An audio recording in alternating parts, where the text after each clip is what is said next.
Hi, this is 15 Minute Email Academy, and I'm Bob Serling. Today, my guest is Pamela Slim. Pamela is an award-winning author, speaker, and business consultant who's been an entrepreneur for 20 years. She's a former director of training and development at Barclays Global Investors, and she's consulted with large companies like Hewlett-Packard, Charles Schwab, and Cisco Systems. But for the past 11 years, Pamela has helped hundreds of people to start and grow successful businesses through Escape from Cubicle Nation, which is a program designed for corporate employees who want to make the shift to entrepreneur. And today I'm really pleased to be able to have Pamela share one of her top performing emails with us. So welcome, Pamela. Hi, happy to be here. Oh, great. Okay, let me try my hand at technical magic here to share the screen. Usually I'm able to do it. Wow, it came up first time. Okay. I love it. Hey, I love it too because I'm getting good at it now. When we first started, it would bring up some funny screens and stuff. And so anyway, let's jump right in with the first question I'd like to start with is, what's the goal of this email? What are you trying to accomplish? This goal was to have a small group of people that would be a beta group for a program that I was putting together called a Gigantic Client Magnet. Okay, and what strategy did you use to drive the email? You know, it's funny because I am a business coach and I've been in business for a long time, but I don't necessarily employ, heavy duty copywriting techniques because I really have a great relationship with my audience. I just thought if I can convey the excitement that I have behind the idea and some background, that I knew that there would be people in my community who would be interested in learning about it. So It was a single email is what I used. Okay, well, let me chip in my 2 cents because the strategy that I see, and sometimes we're all so close to our own piece that we don't see it, but I think you're really, you're promoting a cause, and you're doing that by providing value to your community and giving them a chance to contribute to a cause that's important to them and to small businesses in general. So that's the strategy I saw going on, and I think that really drives the whole piece for me. I love it. Yeah, I think that's accurate. I think you're right. We all get close to our own work. Okay, great. So your subject line is very interesting, Gigantic Client Magnet. What is, what's behind that, either the formula or your thinking behind that? It's really funny because it actually comes from a conversation I had with the head of the Small Business Web. It's now the Cloud Software Association. His name is Sunir Shah. Okay. And at the time he was working for FreshBooks, and we were at South by Southwest. And in Escape from Cubicle Nation, which is my first book, I had jokingly used the word to be a gigantic love magnet when it is that you're attracting people. We often think of really a way to build great, strong relationships and partners. And so for Sunir and I, that was many years ago in 2009, we would always laugh at that. And he was always joking with me that he would get a gigantic belt, that was his gigantic love magnet. Right. So it kind of came from some of that, but obviously the energy and some of the fun I wanted to include in the subject was a program that was about attracting customers, and I tend to like to use some humor in doing that. Okay, great. And then in the second block, the one I've numbered 2, it opens with an update about a conference that you recently attended and how that relates to your readers. Why did you choose this mechanism to set the stage? Because I did want to give the bigger picture about what it is that was driving some of the ideas that I have.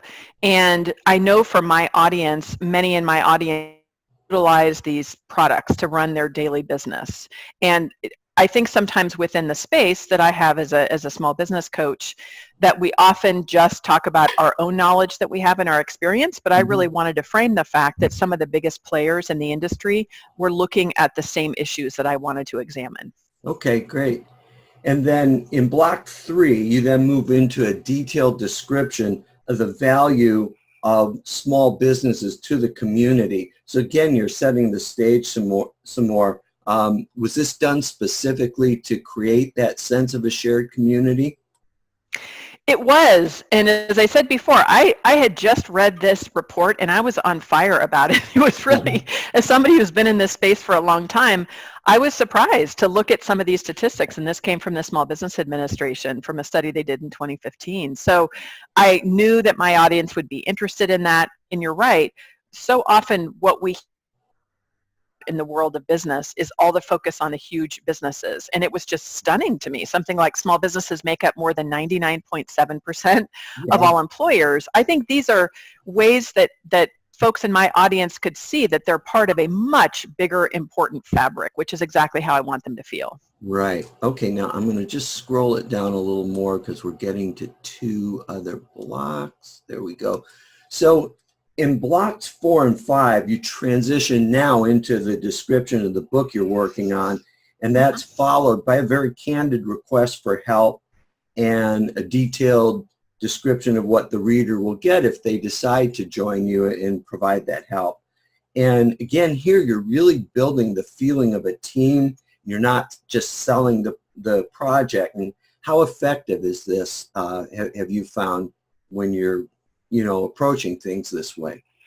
It's very effective, and it's really the way I know my audience and my unique strengths, I think, is definitely as a community builder. And so again, the audience for this particular project, many of them were people who had participated in this 25-city tour that I did across the US and in Vancouver and Canada. And so I wanted to help to create that link between all the different activities that I was doing and this particular project, knowing that some of the people who had been in those experiences on the tour in the local cities would be interested in participating. I have had a long history of engaging my community when I'm working on things. It's really directly related to what I'm doing now here with a learning laboratory. So my audience responds very well to that. When I had Escape from Cubicle Nation, when I was writing the book, I had an advisory council that was so helpful. And that's what I found is the best kind of fit for my audience. Again, I think they're often attracted to me because I do tend to look at things more in the bigger ecosystem and not just creating the empire of me. Yeah, and I think that what goes along with that is not only are you looking at that bigger picture, but you're including them every step of the way, and you're really reaching out and saying, I need your help. I need real information from real people, not just data points. And I think it's very personal that way, and it really connects with people. Yes, definitely. And I think, really a big focus of the book that I'm still working on is in looking often at what it is that we have. And I think it's particular to emails, where we're often trained in what I call the empire mentality, where everything is about convincing people that I am the only one, that I am the person who has all the answers, that by magic, if you participate in my projects or my programs, then immediately you're going to be rich.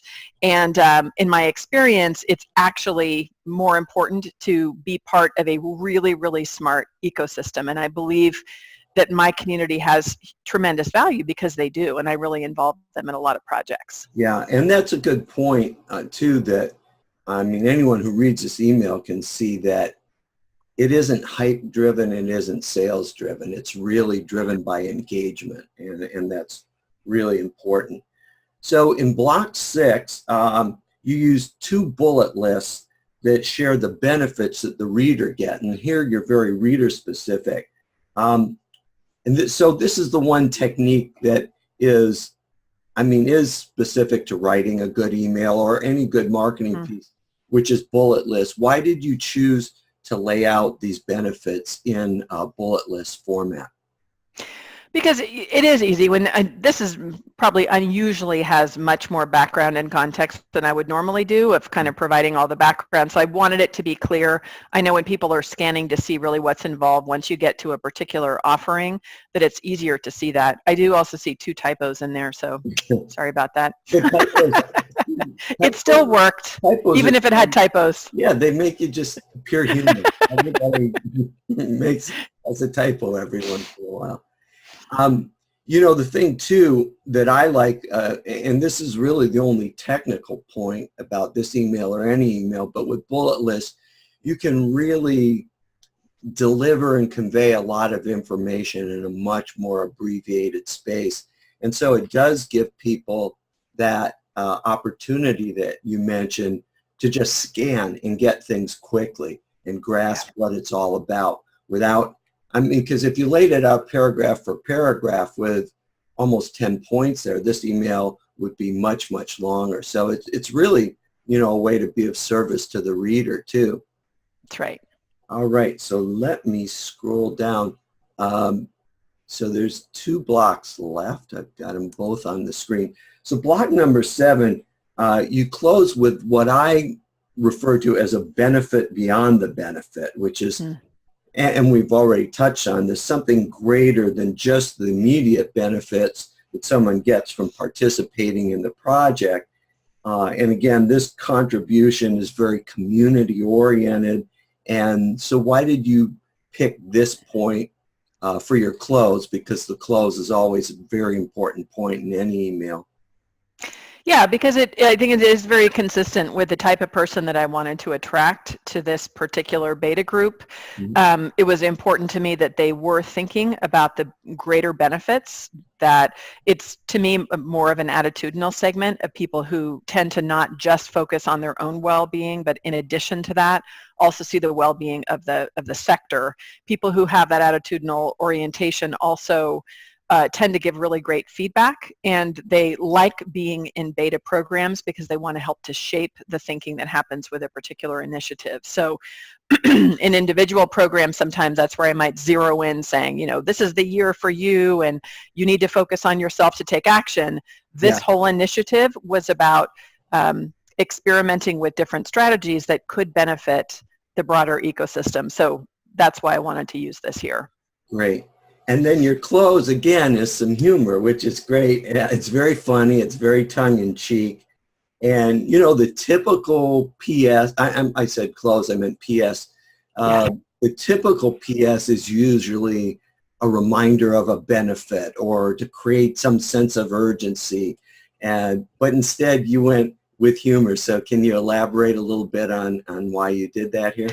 Part of it's because I know that that's normally the place where you would be hitting people hard, and I knew I wouldn't have to hit folks hard at all with this, because I knew there would be people who would be very interested. In fact, it did happen. I had, the whole group filled in 20 minutes, plus ended up expanding, for some more slots. So yeah, I like to be a little bit tongue-in-cheek because I think a lot of people are tired of just the same old formula. Yeah, I agree. Well, it definitely was a fun way to end it, and this is a great example of an email that really connects with people on a personal level and still delivers a lot of information, but does it without any hype, without any pushy sales language, and just creates a great connection. So I think it's a great example, and I'm really happy to be able to share it. Thanks so much. I appreciate it. Well, great. All right. Let me click back to get this off the screen. There we are. Okay, so we'll wrap up with the final question, which is, how do people find out more about you and what you do? You can find me at PamelaSlim.com. That's PAMELASLIM.com. Okay. And I'm online, and all my social handles are there, LinkedIn or Facebook, whatever. And I also have an in-person learning laboratory here in downtown Mesa, Arizona at 126 West Main Street. So if you're ever here for some of the spring training games, or you get tired of the cold, we always recommend you come in the spring or the fall, not in the summer. Great. Okay, and that will be included in the program notes, so everybody can find Pamela there. And Pamela, again, I thank you very much. I think this is a really unique email. It's different than the typical beat people over the head email, and I really appreciate you taking the time to share it today. Absolutely. Thanks for having me.